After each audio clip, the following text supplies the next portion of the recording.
Déjà la 19e édition du Festival de Robion. Donc le Festival de Robion est un festival de musique du monde qui se déroule au pied du Petit Luberon. C'est un lieu qui a été aménagé par la municipalité et on les remercie grandement parce que c'est un lieu magnifique et qui est décrit comme magique par les artistes qui viennent et ils sont surpris quand ils arrivent sur la scène. Cette année, on va avoir 7 soirées. La première soirée, c'est le 16 juillet. On va ouvrir le festival avec Maya Barou. C'est une artiste franco-japonaise qui, à la suite des éléments de Fukushima, chante des chants traditionnels arrangés avec des sons très gutturaux, c'est très original. Le deuxième groupe, ça va être le 17 juillet avec Orange Blossom. Orange Blossom, c'est un groupe qui n'est plus à découvrir, qui existe depuis 12 ans. Et cette année, ils viennent de sortir un CD qui est assez extraordinaire. Moi, j'ai eu l'occasion de les voir à Paris. C'est frissonnant, c'est le cas de le dire. On a des frissons dans la tête. C'est notre coup de cœur 2015.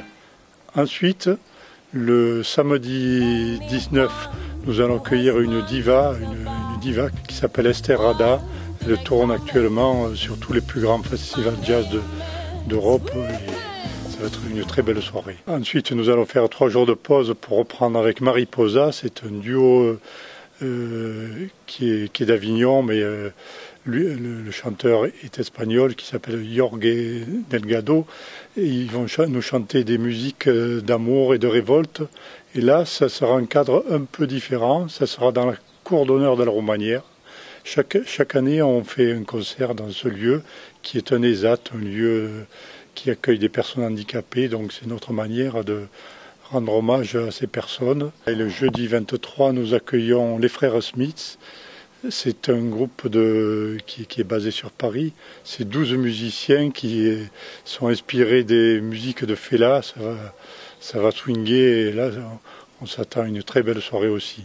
Après, nous allons accueillir une petite sirène, une sirène argentine qui est Natalia Docco, qui est une étoile montante aussi de la folk.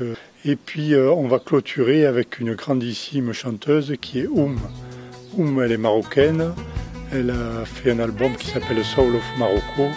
Et effectivement, elle s'inspire d'Ella Fitzgerald, d'Aretha Franklin, d'artistes différentes, mais à sa manière. Un peu orientale, un peu surprenante et très sensuelle. Voilà, donc on vous attend tous très nombreux dans ce magnifique théâtre de verdure qui peut accueillir 500 places. Et puis, bonnes vacances avec Luberon News.